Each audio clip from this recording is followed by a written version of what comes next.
Welcome back to my channel మణిదీపవనన. ఈరోజు మజ్జిగ పులుసు ప్రిపేర్ చేద్దాం అనుకుంటున్నానండి. ఎందుకంటే ఇంట్లో చాలా మజ్జిగ ఉందండి, పెరుగుంది. దీన్ని ఏం చేయాలని ఆలోచిస్తున్నా, అందుకని మజ్జిగ పులుసు ట్రై చేద్దామని చేస్తున్నానండి. ఇది మేము ఆల్మోస్ట్ ఇంట్లో ఎప్పుడు చేసుకుంటాం, చాలా బాగుంటుందండి. ఇది మీరు కూడా ఒకసారి ట్రై చేయండి. నేను ఇప్పుడు ఎలా చేయాలో చూపిస్తానండి. దానికి సంబంధించినవి ఇవ్వనండి: క్యారెట్, కరివేపాకు, పచ్చిమిర్చి, కొత్తిమీర, తర్వాత టమాటా కూడా ఉంటే వేసుకోవచ్చు. టమాటా లేదు కాబట్టి మామిడి ఉరుగులండి ఇవి. ఏంటి ఇంత బ్లాక్ ఉన్నాయి అనుకుంటున్నారండి? 1 year బ్యాక్ మామిడి ఉరుగులు ఇవి. మా చెట్టువే మామిడికాయలు, మామిడి ఉరుగులు. పెద్ద చెట్టు ఉందండి మాకు. ఇప్పుడు మీకు ఎలా ప్రిపరేషన్ చేయాలో చూపిస్తాను, ఓకేనండి. ప్యాన్ పెట్టుకొని కొంచెం ఆయిల్ వేసుకోవాలండి.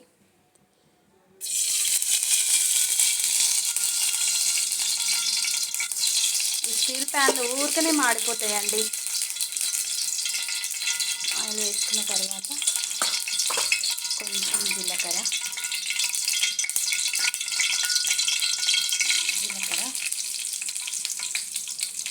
ప్లెయిన్ జీలకర్ర కూడా లైట్గా వేసుకుంటున్నాను. తర్వాత పసుపు, చిటపట చిటపట చిటపట అంటుంది.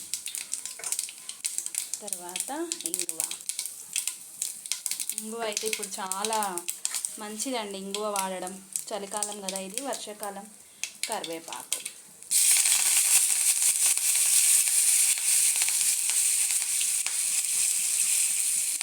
ఇప్పుడు ఈ ప్యాటర్లో కొంచెం మనం వాటర్ యాడ్ చేసుకోవాలండి.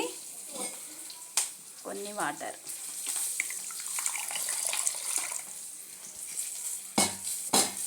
కొంచెం వాటర్ యాడ్ చేయాలి. నేను ఆల్రెడీ చిలికానండి. అంటే ఇట్లా ఉంటుంది కదండి కవ్వం, దాంతో చిలికాను. ఇప్పుడు ఇది ఇందులో వేసేసుకోవాలి.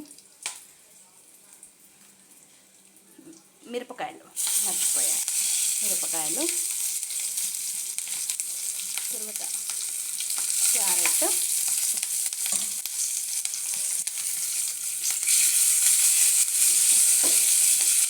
ఆయిల్ చాలా తక్కువ పడుతుందండి. ఇలా వేసుకోవాలండి. ఒక నిమిషం ఇట్లా.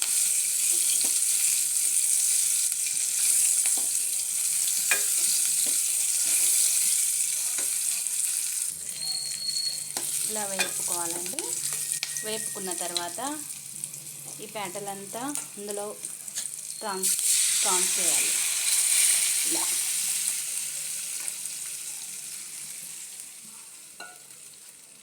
అది బాగా మరగనివ్వాలండి. ఆల్రెడీ మనం అందులో పచ్చిమిర్చి వేసాం కదా, ఇంకా కారం అవన్నీ ఏం వేయొద్దండి. చూడండి ఎంత బాగుంటుందో, కలర్ కూడా సూపర్గా ఉంటుంది. ఇది చాలా మసలాలండి. మసలేటప్పుడు కొంచెం సాల్ట్ వేయాలండి. సాల్ట్ తర్వాత జీలకర్ర మెంతుల పొడి వేయాలి లైట్గా, ఒక స్పూన్ జీలకర్ర మెంతుల పొడి వేసిన తర్వాత మనము కొత్తిమీర వేసుకోవాలండి. ఇది బాగా మరగాలండి. 1 minute అట్లా.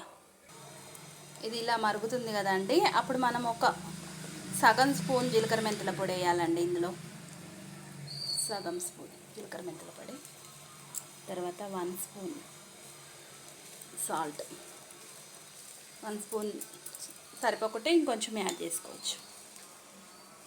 ఇలా మంచిగా మసులుతుంటుంది. ఎంత మసులితే అంత టేస్ట్ వస్తుందండి.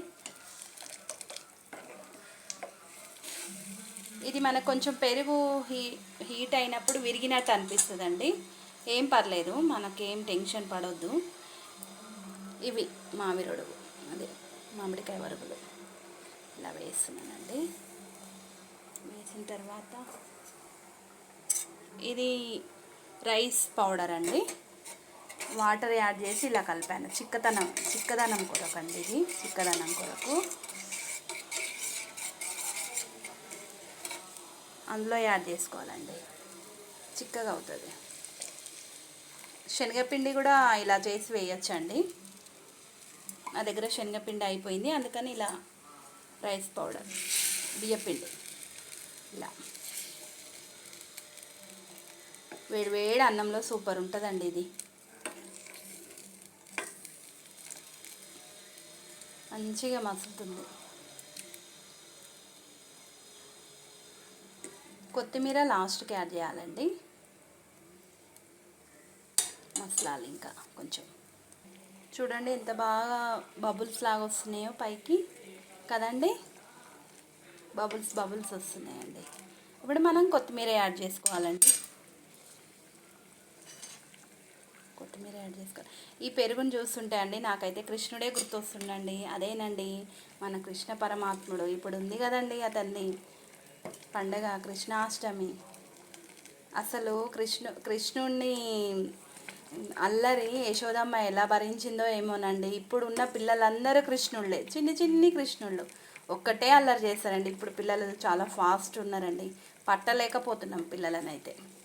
ఇంత తెలివి ఆ కాలంలో కృష్ణుడికి ఉంది తెలివి, ఇప్పుడు ఉన్న పిల్లలందరికీ ఉందండి తెలివి. మీ అందరికీ మరొకసారి కృష్ణాష్టమి శుభాకాంక్షలండి. మాకుందండి తొట్టెలా, మేము కూడా కడతామండి.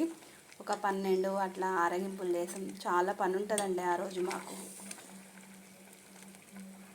చూడండి ఎంత బాగుందో. ఇప్పుడు మనం సర్వ్ చేసుకుందాం. రెడీ అయిందండి మజ్జిగ పులుసు. ఎంతో టేస్టీ అయిన మజ్జిగ పులుసు రెడీ అండి. వేడి వేడి అన్నంలో తిని ఆస్వాదించాలి ఆ టేస్ట్ని. ఆ టేస్టే వేరుంటుంది, చాలా బాగుంటుందండి. మీరు కూడా ఒకసారి ట్రై చేయండి. నా వీడియో మీకు నచ్చినట్టయితే లైక్ చేయండి, షేర్ చేయండి, సబ్స్క్రైబ్ చేసుకోండి. Bye bye.